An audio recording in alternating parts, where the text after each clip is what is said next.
En 1871, un tiers de l'Algérie s'est soulevé d'un coup. Non, pas une rumeur. Plus de 250 tribus se sont unies contre l'Empire français dans ce qui est devenu l'une des plus grandes insurrections du 19e siècle en Afrique du Nord. Je veux vous plonger dans la révolte de Mokrani, rapidement, clairement et de manière humaine. Tout commence avec un homme, Cheikh Mohamed El Mokrani. C'était un puissant chef local, le Bachaga de la Medjana, qui avait longtemps navigué l'équilibre impossible entre la domination française et l'autonomie tribale. Puis sont arrivées la sécheresse, la famine en 1867-68, les saisies de terres de nouvelles taxes et le bouleversement politique de 1870 en France, qui a affaibli l'administration coloniale mais durci les politiques sur le terrain. La pression a craqué. Le 16 mars 1871, Mokrani lance la révolte.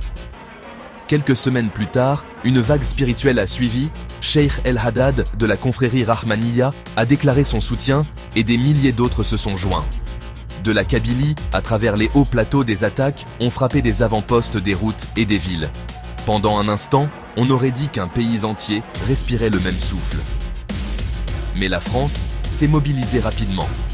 Fin 1871, après de brutales contre-attaques, la révolte est écrasée. Le prix a été dévastateur. Exécution massive, environ 2,5 millions d'hectares de terres confisquées, lourdes amendes et déportations. De nombreux rebelles ont été expédiés en Nouvelle-Calédonie, à l'autre bout du monde. Alors, qui était Mokrani?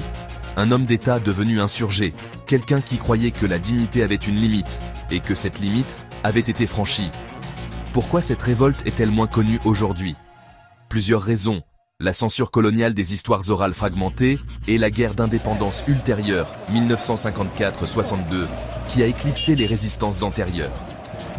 Même dans les manuels scolaires, l'histoire est réduite à des dates et des noms, alors qu'en réalité, c'était une onde de choc national qui a brièvement uni un tiers du pays.